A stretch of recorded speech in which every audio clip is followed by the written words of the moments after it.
ఏండి అందరు ఎలా ఉన్నారు? బాగున్నారా? నేనైతే అస్సలు బాలేదండి. 2 రోజుల నుంచి ఒంట్లో అస్సలు బాలేదు. ఇంట్లో పని, షాప్లో పని కొంచెం ఎక్కువైందండి. ఇల్లు క్లీనింగ్ పెట్టుకున్నాను కదా, ఎందుకంటే ఎక్కువ పని చేసుకున్నప్పుడే ఒంట్లో బాగోకుండా అయితే ఎప్పుడూ లేదండి.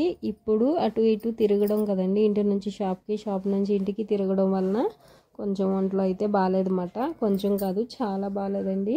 ఇంకా నిన్నటి వీడియోనే ఇది. నిన్నే మొత్తం ఇంట్లో పని అంతా పూర్తి చేసేసాను. ఇంకా ఆదివారం కదండి, షాప్కి అయితే వెళ్ళలేదన్నమాట.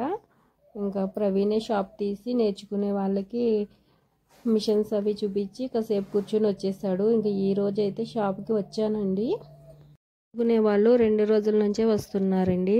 వాళ్ళకి 3వ రోజే సెలవు పెడితే బాగోదు కదా అని చెప్పి ఓపిక చేసుకొని ఇప్పుడే షాప్కి వచ్చానండి. మా షాప్ ఎదురుగుండా నిమ్మకాయ చెట్టు అయితే ఉంది మాట. నాకు కొంచెం తలనొప్పి వికారం కింద ఉంది. ఆ నిమ్మకాయని స్మెల్ చూసుకుందామని చెప్పేసి కోసుకుందామని ఈ నిమ్మ చెట్టు దగ్గరికి అయితే వచ్చానండి. నిమ్మకాయలు ఉన్నాయి కానీ నిమ్మకాయలు అయితే తయారవ్వలేదు అన్నమాట. అన్నీ పచ్చిగానే ఉన్నాయి. పండుగా ఉండి రసంలా ఉంటే స్మెల్ బాగా వస్తుంది కదా. ఈ నిమ్మ చెట్టుకి కాయలు ఉన్నాయి కానీ అన్నీ గట్టిగా ఉన్నాయండి, మెత్తపడలేదు అన్నమాట. నిమ్మకాయలో పండు నిమ్మకాయ ఉందేమో అని వెతుక్కుంటున్నానండి. ఇంకా వీడియో ఎందుకు తీసుకుంటున్నానంటే, ఈ స్థలంగాల వాళ్ళు మా నిమ్మ చెట్లు కాయలు కోసేసారా, ఎన్ని కోసుకున్నారని నన్ను అడిగినప్పుడు సాక్ష్యంగా ఉంటుంది కదండి, అందుకే వీడియో తీసుకుంటున్నాను.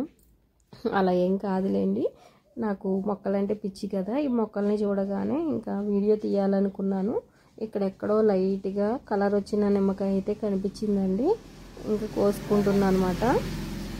ఈ నిమ్మ చెట్టు పక్కనే దానిమ్మ చెట్లు కూడా ఉన్నాయండి. దానిమ్మ చెట్లు శుభ్రం చేయట్లేదు కదా, అవి జబ్బు పడ్డాయి అన్నమాట.